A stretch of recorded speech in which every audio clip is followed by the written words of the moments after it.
திமுக வந்து உங்க மேல கேஸ் போட்டா என்ன பண்ணுங்க? இவ்வளவு கேஸை பட்டியலிட்ட உங்க மேல ஒரு வழக்கு தொடுத்தா என்ன பண்ணுங்க? நான் சட்ட ரீதியாக சந்திப்பேன் மேடம். எனக்கு என்ன பயம் கிடையாது. ஏன்னா நடந்ததான் நான் சொல்லியிருக்கேன். என்கிட்ட வந்து அதுக்கான ரெக்கார்ட்ஸ் இருக்கு. அவங்க பண்ண ஊழல் எவ்வளோ என்ன கோர்ட்டில் நிலுவையில் இருக்குதான் நான் பேசியிருக்கேன். நான் வந்து ஒரு தனிப்பட்ட மனிதரை தாக்கத்தோ இல்லை அவங்கள பற்றி பேசணுன்றது என்னுடைய எண்ணம் கிடையாது. நான் ஒரு ஜேர்னலிஸ்ட். நான் யாரை பற்றி வேணாலும் பேசலாம். ஆனால் எங்கிட்ட ரெக்கார்ட்ஸோடு தான் பேசுறேன். தனிப்பட்ட முறையில் நான் யாரையும் வந்து தாக்குற மாதிரியும் கிடையாது. அவங்கள வந்து அவங்க சொன்ன எனக்கு அவசியமும் கிடையாது. அவருடைய தனிப்பட்ட வாழ்க்கையை ஒரு பக்கம் வச்சுருவோம். பொதுவெளிக்கு வந்த இன்ஃபர்மேஷனை பற்றி மட்டும் பேசுவோம். அவங்களுடைய மனைவி வந்து பார்த்தீங்கன்னா கோர்ட்டில் போய் கேஸ் போடுறாங்க.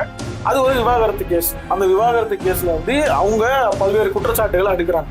இந்த குற்றச்சாட்டுகள்ல வந்து பாத்தீங்கன்னா தனிப்பட்ட விஷயங்களும் இருக்கு. ஒரு மனிதராகவும் அந்த விஜய்ன்ற நபர் எப்படிப்பட்டவர் அப்படின்றத கொடுத்து எல்லாமே பேசியிருக்காங்க. இந்த சம்பவத்தை முதல்ல எப்படி பாருங்க. அப்போ அவங்க எந்த மனநிலைமையில இருந்திருப்பாங்க? அவங்க அதுலயும் குறிப்பிட்டிருக்காங்க. நானும் வந்து இந்த தேர்தல் வரைக்கும் அமைதியா இருக்கலாம்னு தான் பார்த்தேன். ஆனா வந்து 2 வாட்டி நான் வந்து வார்னிங் பண்ணிட்டேன். அப்படி சொல்லியும் கேட்காதனால தான் நான் மனம் உடைஞ்சு நான் நீதிமன்றத்துக்கு வரேன் அப்படின்ற மாதிரி சொல்லியிருந்தாங்க.